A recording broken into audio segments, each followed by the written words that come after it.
Senator Jeff Flake of Arizona announced initially he planned to vote yes for Brett Kavanaugh, and then he was confronted by two protesters in an elevator in the Senate. That was on tape. There it is.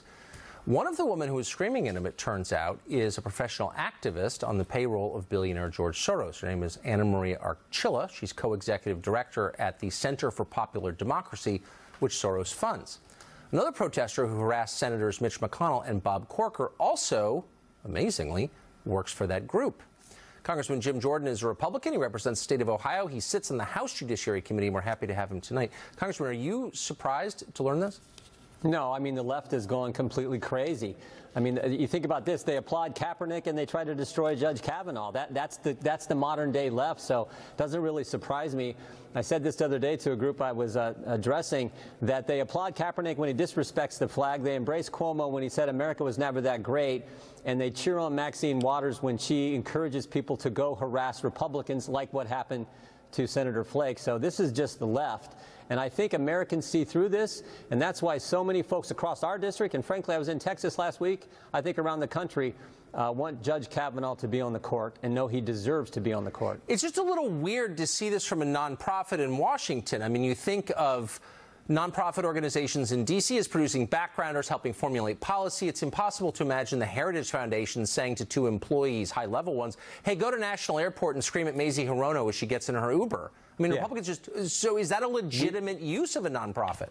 Well, I don't think so, but that's the left today. I mean, my wife and I got what I call the treatment. 2 days after Maxine Waters, clear back in June, said, go harass people who support the president, we got the treatment at the theater here in town. So, look, you and I would never do that to someone at a restaurant, at some public event, but the left now thinks that's appropriate because, look, again, they applaud Kaepernick, they attack and try to destroy Kavanaugh. That is the left today. And frankly, as we head into this campaign, I think that is how we should frame this up. Here's the left and all their craziness, and then look at the record under President Trump's leadership in the last 20 months, how amazing that is. Frame it up like that. If we do that, I think we can win. Think about the lowest unemployment in 20 years, 4.2% growth rate, taxes have been cut, regulations reduced, Kavanaugh going on the court, Gorsuch already there. We're out of that crazy Iran deal. The embassies in Jerusalem and hostages have been returned from North Korea. Contrast those up, I think we can win, particularly when you demonstrate here is what the radical left is up to in this country. That is what this election's about, and I hope that's the message we take across the country. So very quick, for those of us who worry that this is accelerating into a really scary place, has anyone ever thought about going over to Maxine Waters' office and saying, you know, I get that we disagree, but please don't encourage physical confrontation or violence because, you know, that's dangerous? No, I don't know if that's been done, but I appreciate liberals who come from a different perspective. I was good friends when he was here in Congress. Dennis Kucinich, a friend of mine, and we agreed on so many First Amendment issues, Fourth Amendment, Bill of Rights issues, civil liberties. We could work together, but now the left, they don't seem to be where Dennis was, and he and I could work together on things. I agree. That is a scary thing for this country, and I know you know that, and that's why it's so important that you keep talking about this like you have been. Congressman Jim Jordan of Ohio, thank you very much. Thank you. Dana Perino is the person we talk to when we want to understand the political ramifications of all this. Obviously, she hosts the Daily Briefing every day at 2, and she's the star of the 5, the singular one, I would say, but that's just my view. Thank you for what having is me. the political effect of the Kavanaugh saga?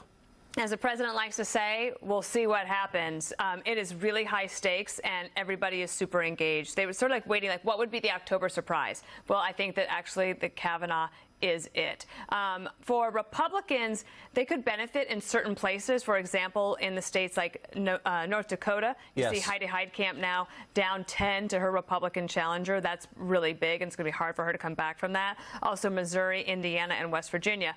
But it could help Democrats in House seats and also some gubernatorial seats, and it might help them where races are really tight in Senate races like New Jersey and Florida, maybe Nevada and Arizona. So I think from that perspective, we don't know. There are, I think, 3 Democratic sets of parties that are going to, I think, call it the Kavanaugh blast zone. Yes. And they're not happy about it. The first ones would be the red state Democrats who face voters in 5 weeks. Those are those people like Heidi Heitkamp, I mentioned, Joe Manchin, Joe Donnelly. All of them are in states where the polling shows that Republicans strongly support the president, they strongly support Judge Kavanaugh, and that one of the #1 reasons they went to vote in 2016 was the Supreme Court. Then the second one would be the 2020 Democratic senators who want to run for president, but they're not on the Judiciary Committee. Right. Right now, Kamala Harris and Cory Booker are having all the fun. And people like Elizabeth Warren, she has to figure out a way to stay in the news. So this past weekend, she said, by the way, I might run for president, after just 3 weeks ago saying, of course I'm not going to run for president. So they're trying to figure out how to get in there. But the biggest loser probably will be Joe Biden, who actually arguably could be one of their best candidates against Donald Trump in 2020. But yes, because of this, and if you go back to the Anita Hill hearings, he's going to have such a hill to overcome that they might have just shot him in the foot. Interesting. So, but you think if it hadn't been for this, he would have been a legitimate contender? Well, I think timing is everything. And, right, of course, you could say there's all these improbabilities for why. But one, name ID is super important. And he has the highest name ID of any Democrat. He's certainly testing the waters to see if he could run.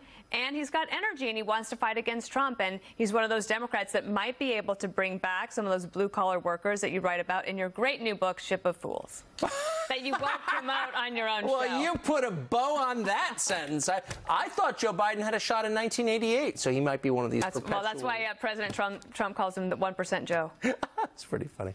Dana, great to see you. Thank you. Thanks for having me. The ACLU used to stand...